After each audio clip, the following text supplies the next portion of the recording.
नमस्कार दोस्तों, स्वागत है आपके अपने चैनल द बुक ऑब्जर्वर पर, जहां हम आपके लिए लाते हैं बेस्ट सेलर बुक्स के समरी और रिव्यूज। आज हम बात करेंगे एक ऐसी किताब की जिसने लाखों लोगों की जिंदगी बदल दी है। जी हाँ, मैं बात कर रही हूँ एडम ग्रांट की बहुत फेमस किताब थिंक अगेन की। इस किताब में बताया गया कि कैसे सफलता के लिए सही मानसिकता, कैसे हमारे पूर्वाग्रहों और धारणाओं को चुनौती देने से हम बेहतर निर्णय ले सकते हैं और नए विचारों को अपनाने में सक्षम हो सकते हैं। इस किताब में हम जानेंगे कि कैसे स्वस्थ विवाद और नेटवर्किंग आप अपनी सोच को विकसित कर सकते हैं। शिक्षा और स्वास्थ्य जैसे क्षेत्रों में नवाचार की आवश्यकता क्यों है। समाज में सकारात्मक बदलाव लाने के लिए कैसे खुले दिमाग से सोचना चाहिए। इसलिए इस वीडियो को अंत तक जरूर देखें और अगर आपको हमारा वीडियो पसंद आए तो लाइक करें, शेयर करें और चैनल को सब्सक्राइब करना न भूलें। चैप्टर 1, एक उपदेशक, एक वकील, एक राजनीतिज्ञ और एक वैज्ञानिक आपके दिमाग में चलते हैं। इस चैप्टर में एडम ग्रांट ने 4 मुख्य मानसिकताओं मोड्स का वर्णन किया है, जिनका उपयोग हम अपने विचारों और विश्वासों को बनाए रखने या उन्हें बदलने के लिए करते हैं। ये मानसिकताएं हैं उपदेशक, वकील, राजनीतिज्ञ और वैज्ञानिक। ये मानसिकताएं इस बात को निर्धारित करती है कि हम किस प्रकार अपने विचारों का समर्थन करते हैं, उनका बचाव करते हैं, उन्हें समायोजित करते हैं या उन्हें पुनर्विचार करते हैं। उपदेशक मानसिकता। उपदेशक मोड में हम अपने विश्वासों को दूसरों को समझाने और उन्हें अपने विचारों को स्वीकार करने के लिए प्रेरित करने का प्रयास करते हैं। हम यह मानते हैं कि हमारे विचार सही है और दूसरों को उन्हें अपनाना चाहिए। वकील मानसिकता। वकील मोड में जब हमारे विचारों पर हमला होता है तो हम उनका बचाव करने के लिए तर्क और प्रमाण प्रस्तुत करते हैं। यह मोड हमें अपने विश्वासों के प्रति दृढ़ता से खड़ा रहने के लिए प्रेरित करता है। राजनीतिज्ञ मानसिकता। राजनीतिज्ञ मोड में हम दूसरों से समर्थन प्राप्त करने के लिए अपने विचारों को इस तरह से प्रस्तुत करते हैं जिससे वे सहमत हों। हम अपनी लोकप्रियता बनाए रखने के लिए अपने दृष्टिकोण को समायोजित कर सकते हैं। वैज्ञानिक मानसिकता। वैज्ञानिक मोड में हम अपने विचारों की जांच करते हैं और नए साक्ष्यों के आधार पर उन्हें बदलने के लिए तैयार रहते हैं। यह मानसिकता हमें खुले विचारों वाला बनाती है और हमें सच्चाई के करीब पहुंचने में मदद करती है।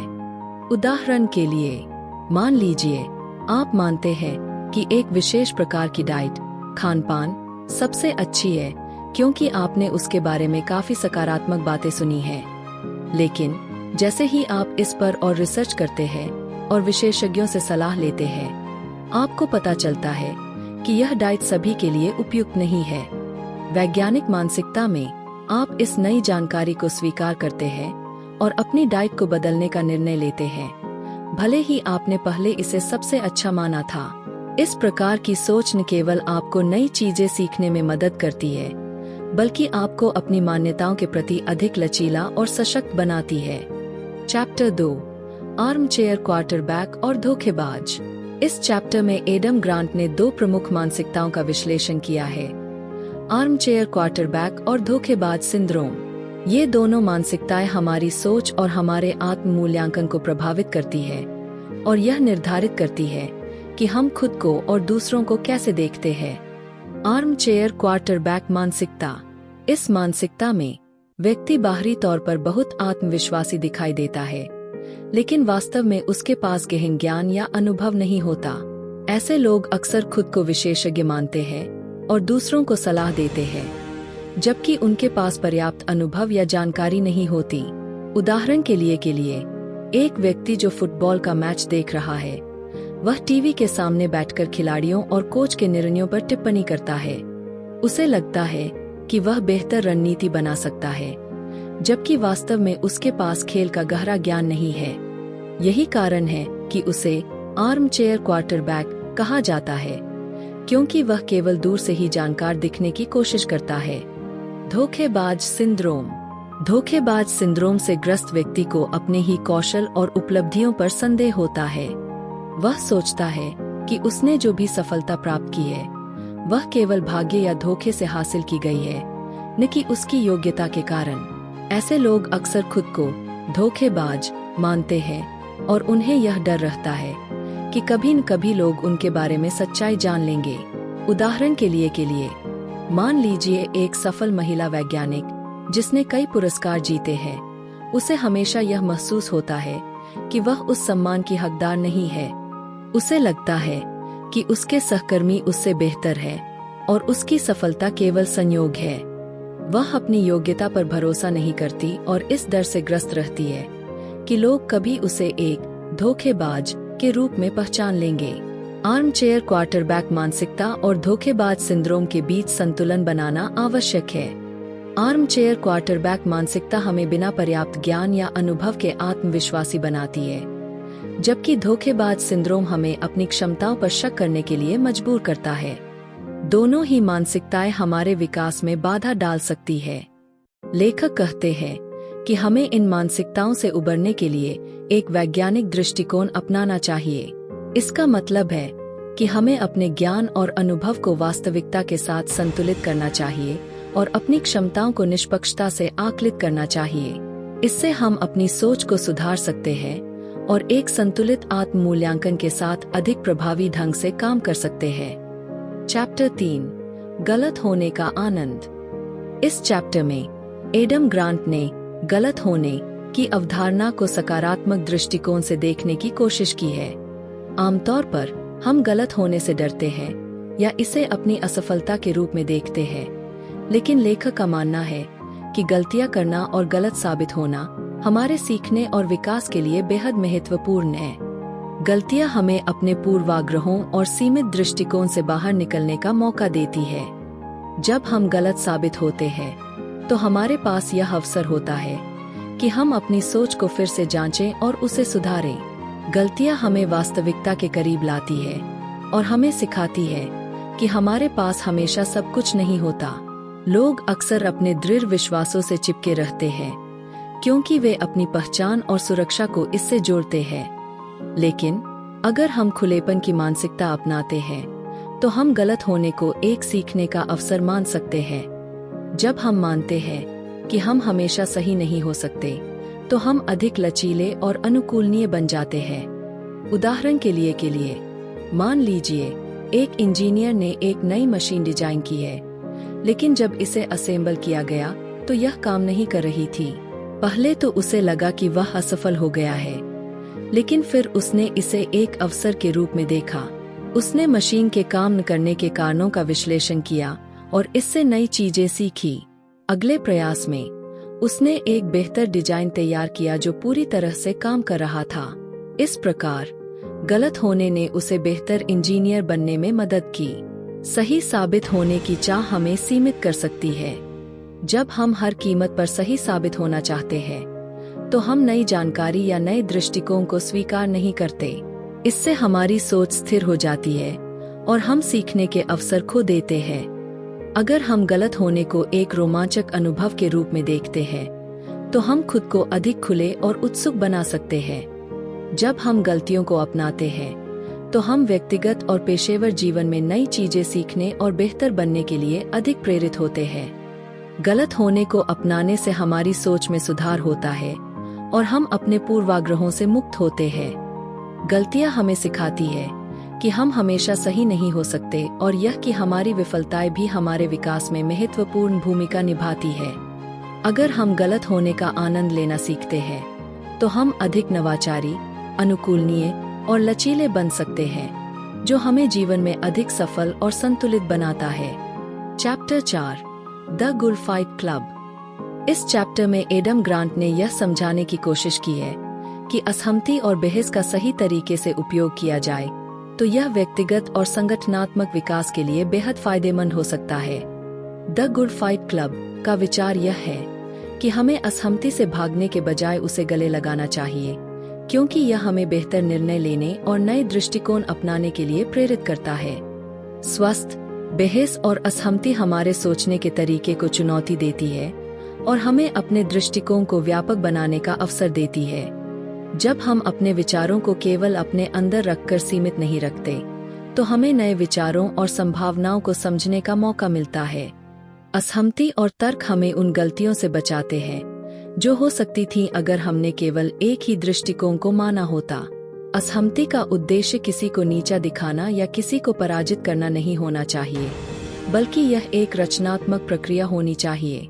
इसका मतलब है कि हमें असहमति को व्यक्तिगत नहीं बनाना चाहिए, बल्कि इसे एक टीम या समूह के विकास के लिए एक उपकरण के रूप में देखना चाहिए। असहमति के दौरान हमें विचारों पर ध्यान केंद्रित करना चाहिए, न कि व्यक्ति पर। उदाहरण के लिए एक सॉफ्टवेयर डेवलपमेंट टीम को नए प्रोजेक्ट पर काम करना है।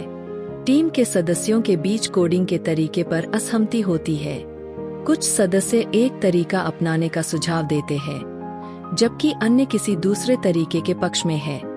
अगर टीम इस असहमति को खुलकर चर्चा करती है और हर सदस्य के विचारों का सम्मान करती है, तो वे एक बेहतर और अधिक कुशल समाधान तक पहुंच सकते हैं। इस तरह की रचनात्मक असहमति ने टीम को बेहतर कोड बनाने और प्रोजेक्ट को सफलतापूर्वक पूरा करने में मदद की। एक समूह में स्वस्थ असहमति तभी संभव है जब वहां विश्वास का माहौल हो। जब लोग एक दूसरे पर भरोसा करते हैं, तो वे बिना किसी डर के अपने विचार व्यक्त कर सकते हैं। इसका मतलब है कि नेतृत्व को एक ऐसा माहौल बनाना चाहिए जहां लोग स्वतंत्र रूप से और बिना किसी झिझक के असहमति व्यक्त कर सकें। ग्रांट यह चेतावनी देते हैं कि अक्सर हम अपनी टीम में सहमति बनाए रखने के लिए असहमति से बचते हैं, लेकिन सहमति का जाल हमें नवाचार से दूर रख सकता है और समूह के निर्णयों की गुणवत्ता को कम कर सकता है। सहमति को चुनौती देने वाली असहमति, अगर सही तरीके से की जाए, तो वह संगठन के विकास में मदद करती है। असहमति और बहस को नकारात्मक रूप में देखने के बजाय हमें इसे सकारात्मक और रचनात्मक दृष्टिकोण से देखना चाहिए। असहमति हमें नई चीजें सीखने और बेहतर निर्णय लेने में मदद कर सकती है, बशर्ते कि यह विश्वास और सम्मान के माहौल में हो। ग्रांट बताते हैं कि सफल लोग और संगठन वही होते हैं जो असहमति से भागते नहीं, बल्कि इसे अपनाते हैं और इसका सही तरीके से उपयोग करते हैं। चैप्टर 5, विवाद करना लेकिन युद्ध नहीं। इस चैप्टर में एडम ग्रांट ने यह समझाने की कोशिश की है कि कैसे स्वस्थ विवाद और बातचीत से विचारों का आदान प्रदान बेहतर हो सकता है, जबकि यह सुनिश्चित करना आवश्यक है कि ये विवाद व्यक्तिगत संघर्ष और युद्ध में न बदल जाए। स्वस्थ विवाद का उद्देश्य विचारों को चुनौती देना और उन्हें बेहतर बनाना होता है, न कि व्यक्तिगत झगड़े उत्पन्न करना। विवाद और असहमति केवल व्यक्तिगत या पेशेवर जीवन में समस्याएं नहीं लाते, बल्कि वे हमारी सोच को चुनौती देकर उसे अधिक परिष्कृत और सटीक बनाते हैं। स्वस्थ विवाद हमें यह समझने में मदद करते हैं कि हमारी सोच में कौन कौन सी खामियां हो सकती है और किस प्रकार से हम उन्हें सुधार सकते हैं। ग्रांट ने विवाद की प्रक्रिया को प्रबंधित करने के लिए कुछ मुख्य नियम दिए हैं ताकि विवाद स्वस्थ और सकारात्मक बना रहे। विवाद के दौरान ध्यान इस बात पर होना चाहिए कि विचारों का आदान प्रदान कैसे किया जाए और कैसे बेहतर परिणाम प्राप्त किए जाएं। व्यक्तिगत हमले या आलोचनाएं विवाद को नकारात्मक दिशा में ले जाती है। असहमति के दौरान महत्वपूर्ण यह है कि आप दूसरे पक्ष की बात सुनें और समझें। यह सुनना आपको उनके दृष्टिकोण को समझने में मदद करेगा और आप एक समृद्ध और प्रभावी विवाद में भाग ले सकेंगे। विवाद का मुख्य उद्देश्य नए विचारों और तथ्यों की खोज होना चाहिए, न कि केवल अपनी बात को सही साबित करना। उदाहरण के लिए एक टीम मीटिंग में एक सदस्य नए मार्केटिंग स्ट्रेटेजी पर अपने विचार प्रस्तुत करता है, लेकिन अन्य सदस्य इसे स्वीकार नहीं करते। यदि टीम इस असहमति को व्यक्तिगत विवाद में नहीं बदलती, बल्कि विचारों पर ध्यान केंद्रित करती है और सभी सुझावों पर चर्चा करती है, तो वे एक बेहतर मार्केटिंग प्लान तैयार कर सकते हैं। यहाँ विवाद को एक समृद्ध विचार विमर्श की प्रक्रिया के रूप में देखा जाता है, न कि व्यक्तिगत संघर्ष के रूप में। विवाद और असहमति को व्यक्तिगत संघर्ष में बदलने से बचना चाहिए। इसके लिए हमें यह सुनिश्चित करना चाहिए कि विवाद की प्रक्रिया का उद्देश्य केवल विचारों का आदान प्रदान हो, न कि किसी को नीचा दिखाना या खुद को बेहतर साबित करना। व्यक्तिगत संघर्ष और आक्रोश को नियंत्रित करने के लिए हमें विवाद को एक रचनात्मक प्रक्रिया के रूप में देखना चाहिए। हमें संगठनों और टीमों में विवाद की एक सकारात्मक संस्कृति विकसित करनी चाहिए। यह संस्कृति लोगों को असहमति को खुले दिल से स्वीकार करने और इसे एक सुधारात्मक प्रक्रिया के रूप में देखने की अनुमति देती है। जब लोग विवाद को सकारात्मक दृष्टिकोण से देखते हैं तो वे अधिक रचनात्मक और नवाचारी हो सकते हैं। विवाद और असहमति को सकारात्मक दृष्टिकोण से देखना चाहिए। स्वस्थ विवाद हमें विचारों को चुनौती देने, नए दृष्टिकोण अपनाने और समृद्ध निर्णय लेने में मदद करते हैं। विवाद को व्यक्तिगत संघर्ष में न बदलने के लिए हमें इसे विचारों के आदान प्रदान के रूप में देखना चाहिए और विवाद के नियमों का पालन करना चाहिए। इससे हम एक रचनात्मक और सहयोगात्मक माहौल बना सकते हैं जो हमारे व्यक्तिगत और पेशेवर विकास के लिए फायदेमंद हो। चैप्टर 6, अच्छे बदलाव के लिए नेटवर्क बनाना। इस चैप्टर में एडम ग्रांट ने नेटवर्किंग की प्रक्रिया को बेहतर तरीके से समझने और इसके माध्यम से अच्छे बदलाव को कैसे प्रेरित किया जा सकता है पर ध्यान केंद्रित किया है। ग्रांट का मानना है कि प्रभावी नेटवर्किंग न केवल व्यक्तिगत सफलता के लिए महत्वपूर्ण है, बल्कि यह बड़े पैमाने पर सकारात्मक बदलाव लाने में भी सहायक हो सकती है। नेटवर्किंग का उद्देश्य सिर्फ संपर्कों की संख्या बढ़ाना नहीं है, बल्कि प्रभावशाली संबंध बनाना है जो वास्तविक रूप से महत्वपूर्ण हो। एक प्रभावशाली नेटवर्क ऐसे लोगों से बना होता है जो आपकी मदद कर सकते हैं, आपके विचारों को चुनौती दे सकते हैं और आपके प्रयासों को समर्थन प्रदान कर सकते हैं। उदाहरण के लिए एक सामाजिक उद्यमी जो एक नई परियोजना शुरू कर रहा है, वह अपने क्षेत्र के प्रमुख विशेषज्ञों, निवेशकों और अन्य उद्यमियों से नेटवर्क बनाता है। इन संपर्कों के माध्यम से वह नई परियोजना के लिए महत्वपूर्ण संसाधन, सलाह और समर्थन प्राप्त करता है, जिससे परियोजना की सफलता की संभावना बढ़ जाती है। ग्रांट ने नेटवर्किंग के लिए कुछ प्रमुख रणनीतियां बताई है। संपर्कों की सूची बढ़ाने के बजाय गहरी और स्थायी संबंध बनाना महत्वपूर्ण है। यह संबंध भरोसे और आपसी समझ पर आधारित होना चाहिए। नेटवर्किंग का एक महत्वपूर्ण पहलू यह है कि आप दूसरों की मदद करें और उन्हें समर्थन प्रदान करें। जब आप दूसरों की सहायता करते हैं, तो वे भी आपकी मदद करने के लिए अधिक तैयार होते हैं।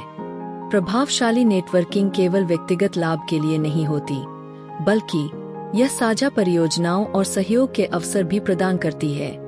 जब आप दूसरों के साथ काम करते हैं, तो आप दोनों के लाभ के लिए नई संभावनाओं को खोल सकते हैं। उदाहरण के लिए एक नियोक्ता जो अपने संगठन में सकारात्मक बदलाव लाना चाहता है, वह उद्योग के अन्य नेताओं और विशेषज्ञों से जुड़ता है। ये संपर्क न केवल उसे नई अंतर्दृष्टि और सुझाव देते हैं, बल्कि उसे अपने संगठन में लागू करने के लिए आवश्यक संसाधन और समर्थन भी प्रदान करते हैं। एक प्रभावशाली नेटवर्क का सही तरीके से उपयोग करना चाहिए। यह नेटवर्किंग के दौरान प्राप्त की गई जानकारी और संसाधनों का सही ढंग से उपयोग करने के बारे में है।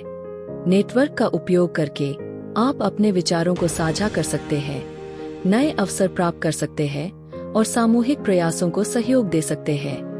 नेटवर्किंग केवल व्यक्तिगत या पेशेवर लाभ के लिए नहीं होनी चाहिए, बल्कि इसका उपयोग समाज में सकारात्मक बदलाव लाने के लिए भी किया जाना चाहिए। एक मजबूत नेटवर्क आपको समाज में महत्वपूर्ण मुद्दों को संबोधित करने, सामूहिक कार्रवाई को प्रेरित करने और सामाजिक परिवर्तन को प्रोत्साहित करने में मदद कर सकता है। उदाहरण के लिए एक सार्वजनिक स्वास्थ्य अधिकारी जो महामारी के दौरान प्रभावी बदलाव लाना चाहता है, वह विभिन्न स्वास्थ्य संगठनों, शोधकर्ताओं और सरकारी अधिकारियों से संपर्क बनाता है। इन संबंधों के माध्यम से वह बेहतर नीतियां और रणनीतियां विकसित करता है जो महामारी से निपटने में मदद करती है और समाज में सकारात्मक प्रभाव डालती है। प्रभावी नेटवर्किंग केवल संपर्क बढ़ाने का साधन नहीं है, बल्कि यह अच्छे बदलाव को प्रेरित करने और समाज में सकारात्मक प्रभाव डालने का एक महत्वपूर्ण उपकरण है। नेटवर्किंग के दौरान गहरे संबंध बनाना, दूसरों की मदद करना और साझा परियोजनाओं के अवसरों का लाभ उठाना जरूरी है। एक मजबूत और प्रभावशाली नेटवर्क आपको व्यक्तिगत और पेशेवर दोनों ही मोर्चों पर सफलता प्राप्त करने में मदद कर सकता है और समाज में महत्वपूर्ण बदलाव लाने में सहायक हो सकता है। चैप्टर 7, स्कूलों को पुनर्विचार के लिए प्रेरित करना। इस चैप्टर में एडम ग्रांट ने शिक्षा प्रणाली में पुनर्विचार और नवाचार की आवश्यकता पर जोर दिया है। ग्रांट का कहना है कि स्कूलों को पारंपरिक शिक्षण विधियों से बाहर निकलकर नए और प्रभावी तरीकों को अपनाना चाहिए ताकि छात्रों को बेहतर शिक्षा और कौशल प्राप्त हो सके। पारंपरिक शिक्षा प्रणाली अक्सर सीमित होती है, क्योंकि यह मुख्य रूप से रटने और याद करने पर केंद्रित होती है। यह प्रणाली छात्रों की आलोचनात्मक सोच, समस्या समाधान और रचनात्मकता को प्रोत्साहित करने में कमी कर सकती है। उदाहरण के लिए यदि एक स्कूल में छात्र को गणित की समस्या को हल करने के लिए केवल फॉर्मूलों को याद करने की दिशा में प्रशिक्षित किया जाता है, तो वह समस्या को समझने और विश्लेषण करने में सक्षम नहीं हो सकता। यह केवल एक जवाब को याद करने के बजाय समस्याओं को समझने और हल करने के कौशल को महत्व देता है।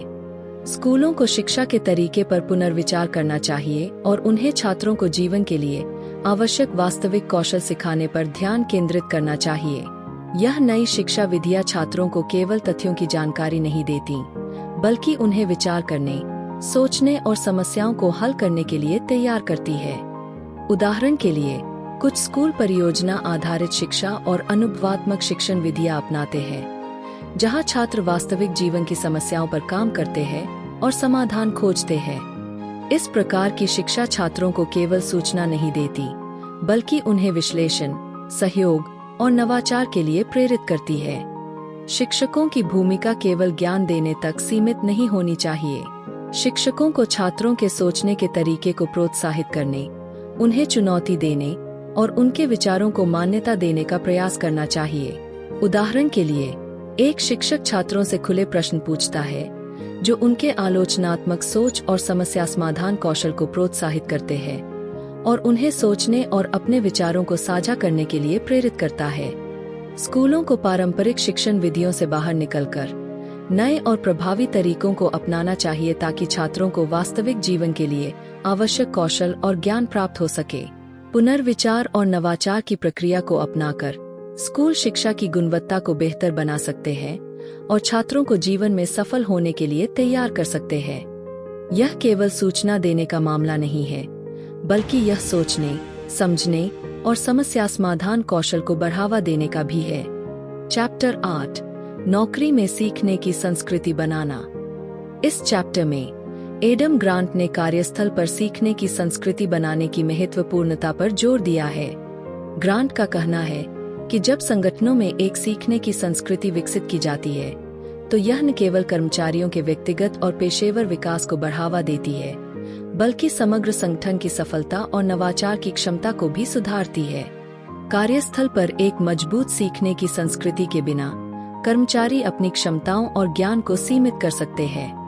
सीखने की संस्कृति का मतलब है कि संगठन कर्मचारियों को निरंतर शिक्षा और आत्मविकास के अवसर प्रदान करें, जिससे वे अपने कौशल को अपडेट कर सके और बदलती परिस्थितियों के अनुकूल हो सके। उदाहरण के लिए, एक टेक्नोलॉजी कंपनी अपने कर्मचारियों को नियमित प्रशिक्षण, कार्यशालाएं और ऑनलाइन कोर्सेज प्रदान करती है। यह न केवल कर्मचारियों को नई तकनीकों के साथ अद्यतित रखता है, बल्कि उन्हें नई परियोजनाओं और चुनौतियों के लिए तैयार करता है। ग्रांट ने सीखने की संस्कृति को बढ़ावा देने के लिए कुछ मुख्य स्ट्रैटेजी बताई है। नेताओं को उदाहरण के लिए के रूप में कार्य करना चाहिए और स्वयं सीखने और विकास के प्रति प्रतिबद्ध होना चाहिए। जब नेतृत्व सीखने की महत्वता को समझता है और इसे प्रोत्साहित करता है, तो पूरे संगठन में इसे अपनाने की संभावना बढ़ जाती है। कर्मचारियों को सीखने के लिए अवसर और संसाधन प्रदान करना महत्वपूर्ण है। इसमें प्रशिक्षण कार्यक्रम, पेशेवर विकास की योजनाएं और सीखने के साधन शामिल हो सकते हैं।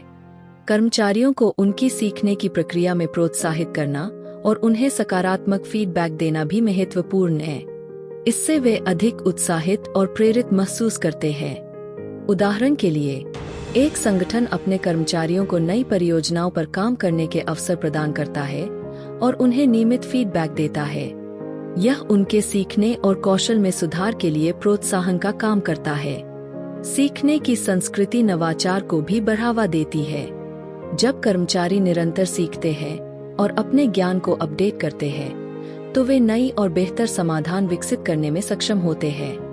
यह नवाचार की प्रक्रिया को तेज करता है और संगठन को प्रतिस्पर्धात्मक बढ़त प्रदान करता है।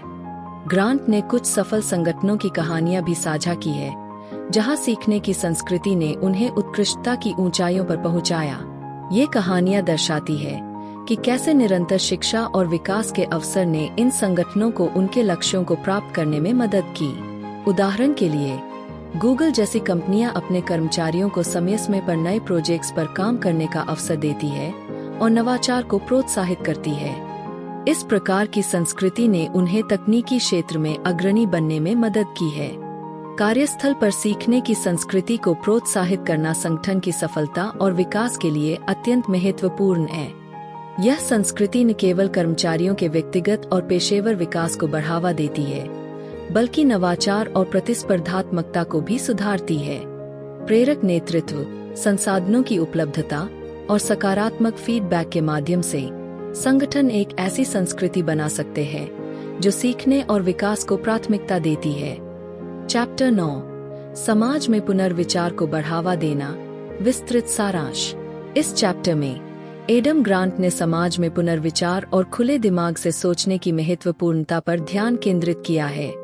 वे बताते हैं कि कैसे समाज में व्यापक स्तर पर पुनर्विचार को बढ़ावा देने से हमें नए विचारों को अपनाने, पूर्वाग्रहों को चुनौती देने और सामाजिक बदलाव लाने में मदद मिल सकती है। समाज में पुनर्विचार की आवश्यकता इसलिए है क्योंकि पुरानी मान्यताएं और पूर्वाग्रह अक्सर सामाजिक प्रगति और सुधार के रास्ते में बाधा डालते हैं। जब लोग अपनी धारणाओं और विश्वासों को चुनौती देने के लिए तैयार होते हैं, तो समाज में अधिक समावेशिता, न्याय और नवाचार संभव हो सकता है।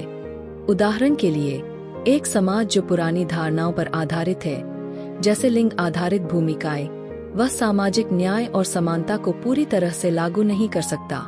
यदि लोग इन धारणाओं को चुनौती देने और नए दृष्टिकोण अपनाने के लिए तैयार होते हैं, तो वे अधिक समान और न्यायपूर्ण समाज का निर्माण कर सकते हैं। समाज में पुनर्विचार को बढ़ावा देने के लिए प्रभावशाली व्यक्तित्व और रोल मॉडल महत्वपूर्ण भूमिका निभाते हैं। जब प्रमुख लोग और नेताओं को पुनर्विचार की आवश्यकता की पहचान होती है और वे इसे अपनाते हैं, तो यह अन्य लोगों को भी प्रेरित करता है।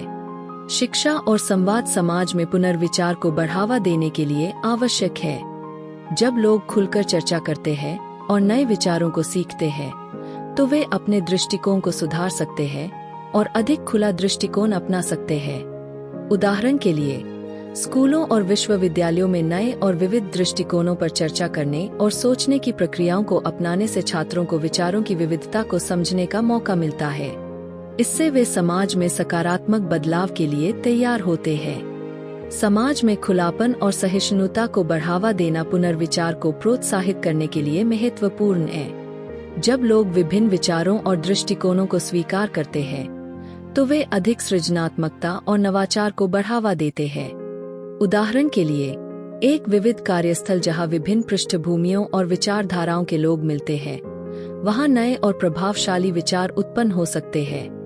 यह खुलापन और सहिष्णुता कर्मचारियों को एक दूसरे से सीखने और विकास के नए अवसरों का लाभ उठाने में मदद करते हैं। समाज में पुनर्विचार को बढ़ावा देने के लिए प्रभावशाली व्यक्तित्व, शिक्षा, संवाद और सहिष्णुता की आवश्यकता है। जब समाज अपने पूर्वाग्रहों और पुराने दृष्टिकोणों को चुनौती देता है और नए विचारों को अपनाता है, तो वह अधिक न्यायपूर्ण, समावेशी और नवाचारी बन सकता है। पुनर्विचार को प्रोत्साहित करने से समाज में सकारात्मक बदलाव आ सकता है और हम एक अधिक प्रगतिशील और खुला समाज बना सकते हैं। तो दोस्तों, यह थी think again, the power of knowing what you don't know की एक झलक। उम्मीद है कि आपको इस किताब की शक्ति और महत्व को समझने में मदद मिली होगी। तो इसी के साथ हमारी बुक समरी यहीं पर समाप्त होती है। आइए देखते हैं इस किताब से हमने क्या सीखा। इस पुस्तक में ग्रांट ने यह स्पष्ट किया है कि कैसे गलतियों को अपनाने, खुले दिमाग से सोचने और पूर्वाग्रहों को चुनौती देने से हम अपने फैसलों को बेहतर बना सकते हैं और सामाजिक बदलाव को प्रेरित कर सकते हैं। पुनर्विचार की शक्ति को समझना और अपनाना हमें व्यक्तिगत और पेशेवर जीवन में उत्कृष्टता प्राप्त करने में मदद करता है। जब हम अपनी मान्यताओं और पूर्वाग्रहों को चुनौती देते हैं, तो हम नए विचारों और दृष्टिकोणों को स्वीकार कर सकते हैं, जो हमें और अधिक कुशल और प्रभावी बनाते हैं। ग्रांट ने शिक्षा और स्वास्थ्य जैसे क्षेत्रों में नवाचार की आवश्यकता पर जोर दिया है। उन्होंने दिखाया है कि कैसे पारंपरिक तरीकों से हटकर नई विधियां और दृष्टिकोण अपनाकर हम बेहतर परिणाम प्राप्त कर सकते हैं। स्वस्थ विवाद और प्रभावी नेटवर्किंग हमारे सोचने के तरीके को चुनौती देने और महत्वपूर्ण बदलाव लाने में मदद कर सकते हैं। सही विवाद और नेटवर्किंग के माध्यम से हम नए विचारों को अपनाने और सामूहिक रूप से बेहतर परिणाम प्राप्त करने में सक्षम हो सकते हैं। समाज में सकारात्मक बदलाव लाने के लिए पुनर्विचार और खुलेपन की आवश्यकता होती है। जब हम विभिन्न विचारों और दृष्टिकोणों को स्वीकार करते हैं, तो हम एक अधिक न्यायपूर्ण और समावेशी समाज बना सकते हैं। आपके साथ इस यात्रा पर होने के लिए मुझे खुशी हुई। अगर आपको यह वीडियो पसंद आया हो, तो इसे लाइक और शेयर करना न भूलें। इससे हमें प्रेरणा मिलती है और हम आपके लिए और भी बेहतरीन वीडियो ला सकते हैं। और हाँ, हमारे चैनल द बुक ऑब्जर्वर को सब्सक्राइब करना ना भूले। सब्सक्राइब करने के बाद बेल आइकन दबाएं ताकि आपको हमारी नई वीडियो की नोटिफिकेशन सबसे पहले मिले और हमारी नई वीडियो की अपडेट्स सबसे पहले पा सकें। अगर आपके पास कोई सवाल या सुझाव हो, तो नीचे कमेंट बॉक्स में लिखें। हमारी आने वाली वीडियो में हम और भी दिलचस्प किताबों के बारे में बात करेंगे, तो बने रहिए हमारे साथ। अगली बार फिर मिलेंगे एक और बेस्ट सेलर और अमेजिंग बुक समरी के साथ। तब तक के लिए खुश रहिए, स्वस्थ रहिए और सकारात्मक सोचते रहिए। धन्यवाद।